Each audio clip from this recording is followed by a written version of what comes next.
Hello, everyone. Thank you for joining us today. My name is Oksana, and this is Education USA Virtual in Eurasia and Central Asia. Our advising services are fully virtual, and we provide individual and group advising sessions, undergraduate and graduate application guidance, essay review, support, virtual workshops and webinars, and also competitive students programs. If you are interested in our upcoming events, don't forget to scan the QR code and join our monthly events. And today I'm glad to introduce you our next topic, and we're going to talk about how to choose graduate program and specifically about research fit and career goals. Our speaker, Michael from Westcliff University, will tell us about choosing the right graduate program, what it is about, how to discover the best program, how to evaluate this program, and if you have any questions about graduate programs, you're welcome to write them in the chat and we will come back to them at the end of our presentation. Thank you, Michael, for joining us today. Well, thank you very much for having me. Good morning, everyone, and thank you all for joining as well. On behalf of Westcliff University and Education USA, we're excited to welcome you to today's webinar, How to Choose the Right Graduate Program, Research Fit, and Career Goals. My name is Michael, and today I'll walk through some of the most important factors students should consider when selecting a graduate program in the United States. Whether you are exploring different fields such as business, technology, education, or other graduate pathways, choosing the right program is about much more than rankings alone. It's about finding the right academic, professional, financial, and personal fit. Today, we will cover 4 key areas students should evaluate when researching graduate programs so that you can learn how to evaluate different options and align your choices with your long-term goals. After that, I'll also share some information about Westcliff University as a possible graduate school option, including our programs, campuses, tuition, and how to apply. So first, talking about academic goals, 3 key areas you should look at is program offerings, academic support, and institutional support. Some important questions that you should ask are, does the university offer the specific program or specialization I need? Is the curriculum more research-focused or practice-focused? What is the average class size? And what type of academic support is available? For example, some students may thrive in highly research-oriented environments, while others may prefer programs focused on industry application and practical experience. For example, at Westcliff University, many of our programs are designed with flexibility and career advancement in mind, especially for students balancing education with professional experience. You should consider things such as faculty expertise, research opportunities, networking opportunities, availability of academic support services. For students pursuing research-oriented degrees, advisor fit can be extremely important. Not only just does the faculty member have the specialization that you're interested in, but you should definitely reach out to them and have a talk with them as well to see if they are a good fit for you in terms of what kind of support and advising that you will need to succeed. For example, is your advisor someone who provides a lot of guidance, or do you prefer to work more independently from them? Having that good fit is really important to succeeding in graduate school. In addition to that, you should consider if you have other mentorship opportunities, as well as opportunities for collaboration, publishing, or research funding. Finding the right academic environment can significantly shape both the graduate school experience and future career opportunities. Location is another major factor that students can sometimes underestimate. Where a university is located can influence internship access, networking opportunities, industry exposure, cost of living, and lifestyle and community experience. Students should think carefully about the type of environment where they will be most successful. Some important questions include, is the area safe and welcoming?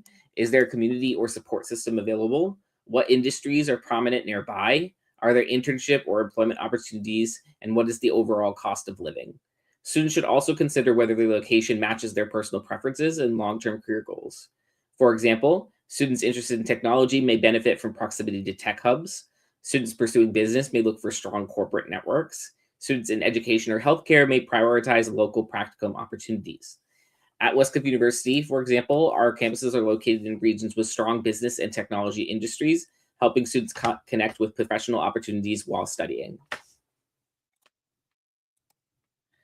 Cost is naturally one of the biggest considerations for graduate students. However, affordability should be evaluated as a whole, not just based on tuition alone, because you should take into consideration and calculate total tuition costs along with program length, living expenses, transportation, technology or material fees. You should also research scholarships, financial aid opportunities, graduate assistantships, teaching assistant positions, internship or practical training opportunities. A shorter program length may also reduce total educational expenses and to enter the workforce sooner. Careful financial planning can help students make sustainable decisions that support both their academic and career goals. For example, Westcliff is known for our affordable tuition, and we have multiple scholarships available, as well as the ability to pursue paid off-campus internships. For many students, graduate education is closely connected to long-term career advancement. Because of this, you should carefully evaluate a university's career support systems and graduate outcomes. You should ask questions such as, are there strong job placement rates? Does the university have employer partnerships? What career services are offered? Is there alumni mentorship or networking support? You should also look into graduate employment outcomes, average salaries, industries where alumni work, long-term growth opportunities. Strong career support can make a significant difference both during and after graduate study. At Westcliff University, we place a strong emphasis on career readiness, professional networking, and practical learning experience designed to support students in achieving their career goals. To conclude, choosing the right graduate program is about finding the best overall fit academically, professionally, financially, and personally.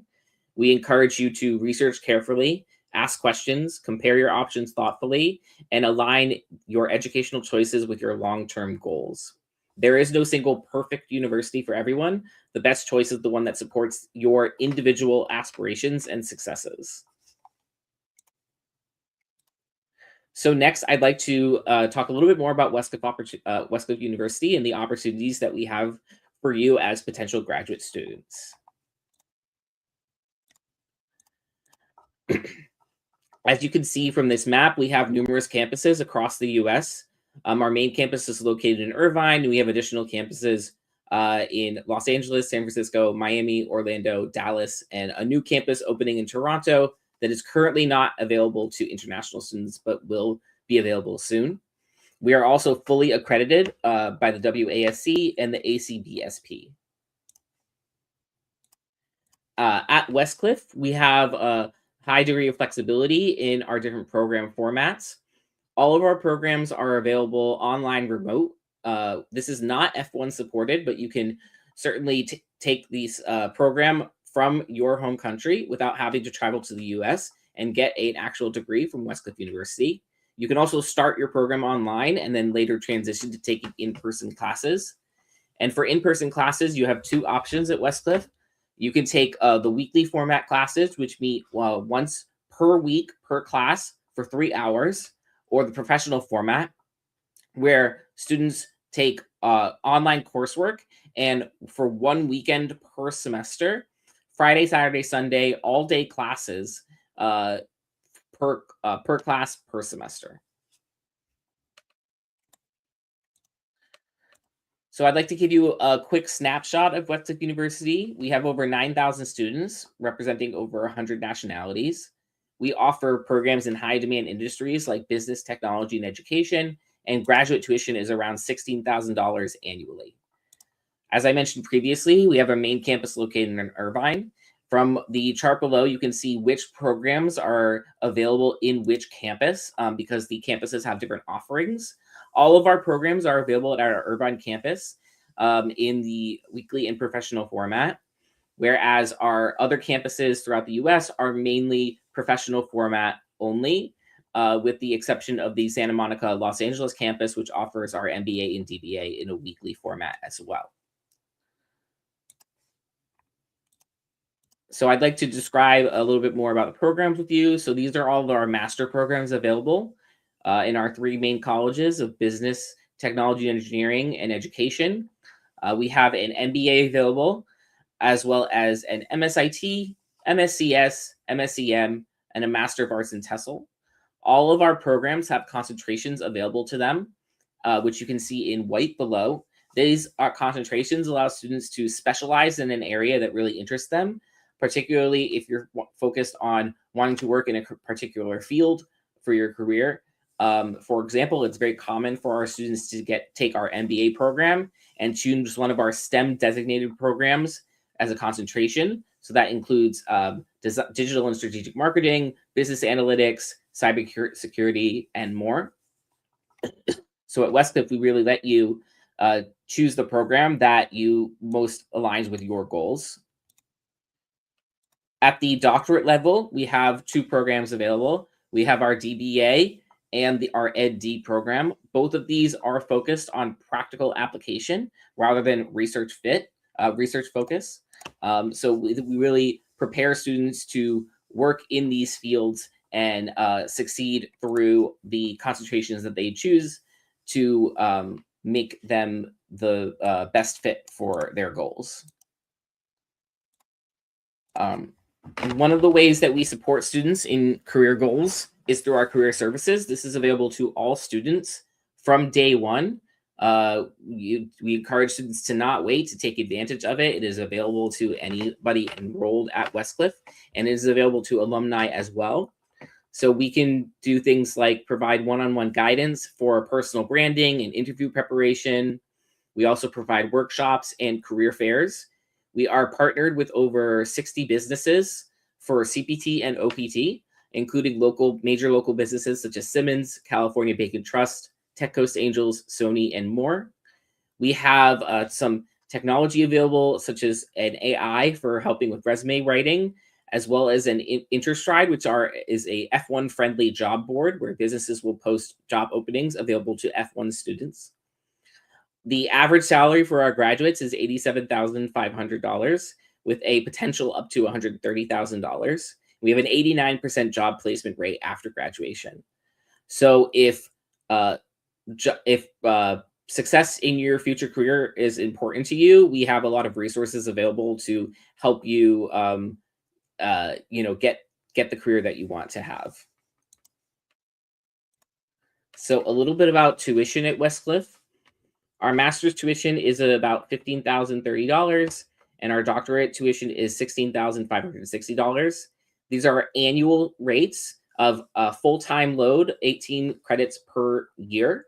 And these are spread across 3 semesters. So you are not paying, tuition is paid semesterly. You are not paying all of that amount at once. You are paying a third of it at a time. And we do also have monthly payment plans available. A factor to consider in terms of living expenses, housing and transportation, we estimate that to be about $20,000 per year.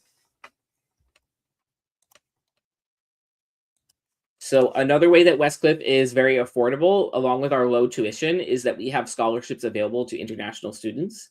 We have automatic merit-based scholarships that don't require an extra application, that is automatically evaluated. If you are an incoming F1 student with a minimum GPA of 3.0, you will automatically be awarded between $1,000 to $5,000 based on your GPA, and this is renewable per year. So every year that you're enrolled at Westcliff, you will be awarded between $1,000 to $5,000 if you maintain a 3.0 or above GPA. And then in addition to that, we have other merit-based scholarships that you can apply for separately with a separate application. This typically involves writing an essay, in submitting letters of recommendation or a resume, and these scholarships can be up to $10,000 per year. A quick thing to note is that the automatic merit-based scholarships and the ones that you apply for cannot be combined. It's one or the other, and so you choose whichever one is greater. Another thing to consider about Westcliff is we have a high degree of flexibility in terms of start date. We are really available to work around student schedule. So we have 6 start dates per year. And if a student ever has to defer their enrollment for whatever reason, the most they will have to wait for the next start date is 2 months. We are currently accepting applications for our next start date at August 31st for the fall semester. And the application deadline for that is June 8th. So there's still plenty of time to apply to Westcliff if this sounds like an appealing option to you.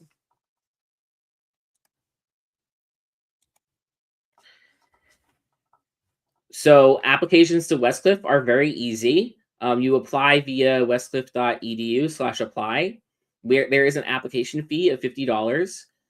We just require you to submit a diploma of qualifying degree, as well as an unofficial transcript with a minimum GPA of 2.5 and proof of English proficiency. And English proficiency can be provided through test scores, such as the TOEFL, IELTS, or Duolingo score, and the minimum scores are shown in the chart at the bottom of the slide. We also accept medium of instruction letters. So, for example, if you went to an international school and you completed a program that was taught in English, we accept letters and proof of that as a waiver for any test scores. We do not require the SAT, GMAT, or GRE. And as mentioned previously, we have 6 start dates per year.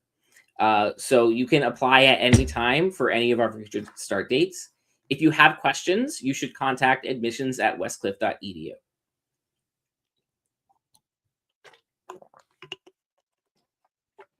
Another option, if you do not meet these minimum test scores, if you're a little bit below them, we do have a pathway program for students who need a little bit more studying of English before they're ready for their degree program. So this allows you to take English courses and in at the higher levels, take courses for your degree at the same time as you're taking English courses.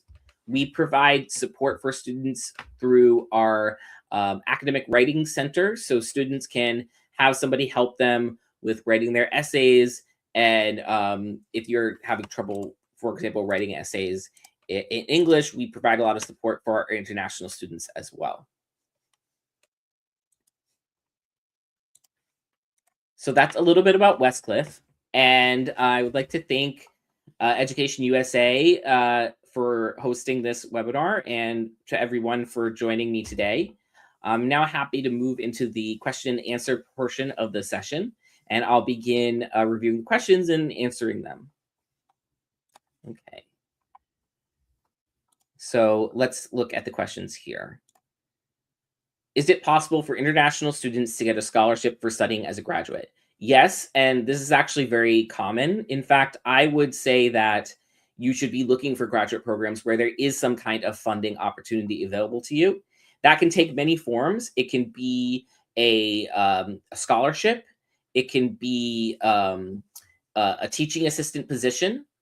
And in some cases, there is something called CPT, which schools are authorized to allow students to work in off-campus internships, which can be paid. Not all schools offer CPT. Westcliff, for example, does offer day 1 CPT, where you are able to start CPT as soon as you start the program. Other schools might require you to complete 1 full academic year before you can enroll in CPT. It would be excellent if the speaker could talk about the GRE exam and tips to take the exam. The GRE exam is like any other standardized test. My best advice that I can give you is, as someone who has taken it, is to set up a study schedule. There are a lot of online resources available to help you study for the GRE exam. The best way to make sure that you are prepared is to begin studying in advance. I would say at least start 2 or 3 months in advance, and don't try to cram everything at once. Pace yourself, go through each of the sections, and be sure that you, as you are studying, you are also reviewing past material as well, so it's maintaining freshness in your mind before you take the exam. If you are someone who gets nervous or overwhelmed through exams, then that is okay. Keep in mind that there are actually a lot of graduate school options that do not require the GRE exam or will accept some other alternative. So that is something that you should consider as well. Okay, next question. Is there still a chance to apply for a master's and PhD level for adults with age 45 plus? Yes, there is. And in fact, it's a lot more common than you might think. For example, when I was in graduate school, the PhD program in particular had a lot of people who had working experience and then decided to take a master's or PhD program to further their career. At Westcliff, for example, a lot of our students are professionals who have been working in their field for several years, a decade or more, and are now taking a master's or a DBA program to succeed in their field further. Next question. I completed a bachelor's degree in industrial power engineering and an EPC internship in Madrid working with electrical documentation in industrial systems. How can applicants best present practical industry experience in a US graduate application? So that is a great thing to put in. There are two ways you can reach out. One is in your personal statement, your statement of purpose. That is a great opportunity to talk about your previous experience and how that feeds into what your goal is at graduate school. That's the purpose of the statement of purpose, is to say why you are going to graduate school and how your experiences up until then prepared you for grad school. The other thing is that many applications will require or allow you to submit a resume or CV, and that's a great opportunity to list your practical experience as well, any internships that you have. This is also a good thing to talk about if you reach out to any of the advisors. If you research different advisors and you found a school with somebody that you would be interested in working with, in that conversation, you can certainly talk about your practical experience, and they can give you some more information about how to present that experience to the university. Next question. How to get funding for research-based programs in STEM field graduate programs, and what kind of profile should candidates possess? That's a good question. So STEM field in particular runs on a lot of grant funds. So the university should make sure that the program is well funded through grants and other opportunities. So you should be looking for an advisor who is researching in a field that you're interested in, but you should also make sure that that program is well funded. And you can certainly reach out to that advisor, that potential advisor, and see about the funding available for the program. In my case, for example, when I applied for graduate school, I reached out to potential advisor, and he informed me that there were scholarships available, TA positions available for students, and that helped inform my decision. Next question. How much does contacting potential supervisors before applying actually influence admissions decisions? I would say that this is not a requirement for admissions decisions, because ultimately faculty do not make decisions about admitting students, at least not for the first pass. However, contacting potential supervisors is extremely useful for helping you learn more information about the school and about the program that you're interested in. There can be a lot more depth to it than something that's available just on the website. So I highly encourage that you, if at any school that you're interested in, is to reach out to that department within that school and try to set up a meeting so that you can ask questions like some of the questions that I spoke about earlier in the presentation to potential advisors or potential members of that department. Next question. When choosing universities for graduate study, how should students balance factors like rankings, funding, location, and program reputation? I think personally that rankings are not as important, because you want to make sure that the program is best fit for you.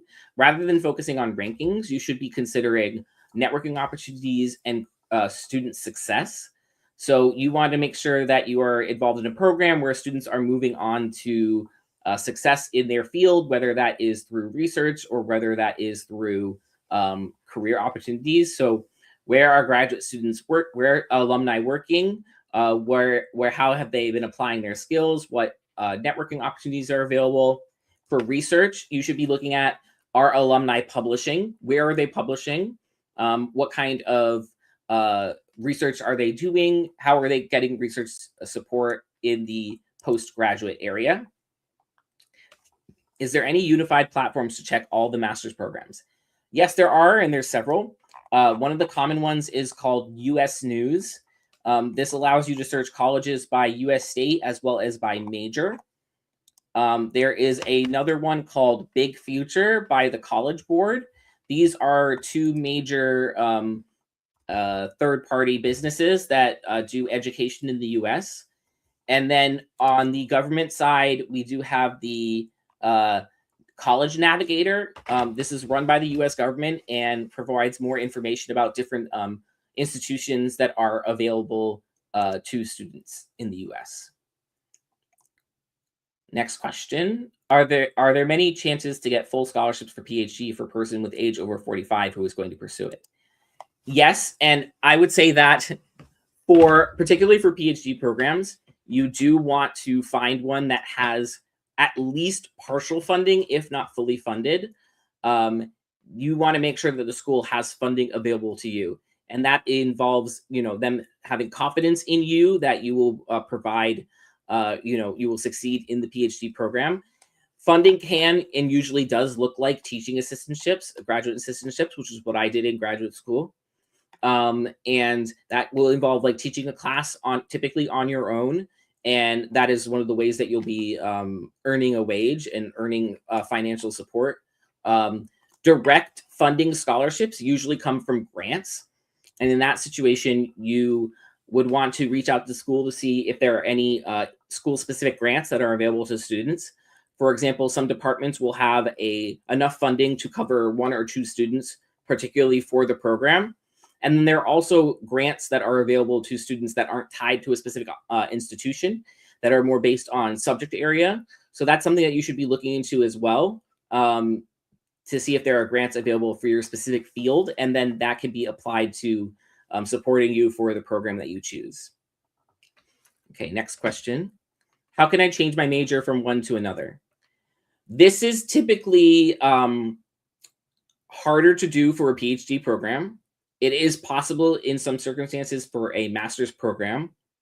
The best thing to do is to reach out to the institution that you're enrolled in and ask them if that is an option that is available. And this is certainly something that you might want to talk about before you enroll in a program, and see what options are for you.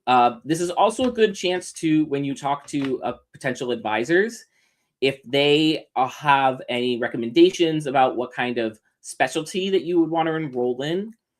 For example, if you're looking at the computer science level, do you want to specialize in AI or do you want to specialize in cybersecurity? Those are actually very different fields, and with some overlap, but with some major differences as well. So when it comes down to choosing which program you want to do, it's best to think about what kind of career goals that you have.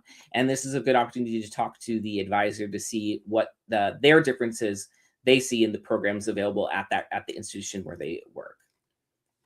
All right, next question. Are there any chances to get scholarship if I change my major from digital agricultural economics to AI engineering or automation and robotization? Yes. If you qualify for those kinds of programs, STEM programs in particular, in sort of forward-thinking fields such as that, do have funding opportunities available to them. A lot of universities are starting specific AI programs. Westcliff University, in fact, is one of them. We just started an AI concentration at our computer science program at both the bachelor's and master's level. And there is typically general funding available to all students, and then specific funding for specific programs such as that, because they see how in demand it is and that students are interested in these programs and they want graduates, to have that kind of knowledge available to them. In terms of changing your major from one field to the other, especially from a non-STEM field to a STEM field, this is the point in the application for graduate school that you want to demonstrate the capability and knowledge to be able to do that.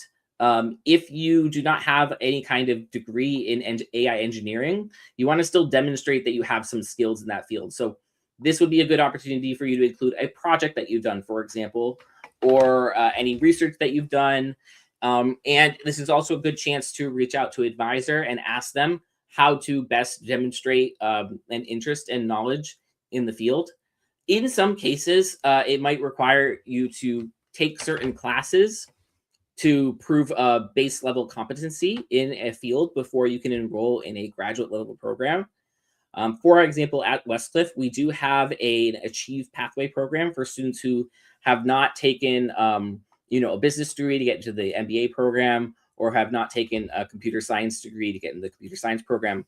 We have an extra 4 classes that students can take to gain baseline competency to be able to enroll in the graduate level programs, even if they don't have an undergraduate degree in that field. Okay. Thank you so much, Michael. So I think we have one more question in the chat, so I will just show it on the screen so we could also see it as well.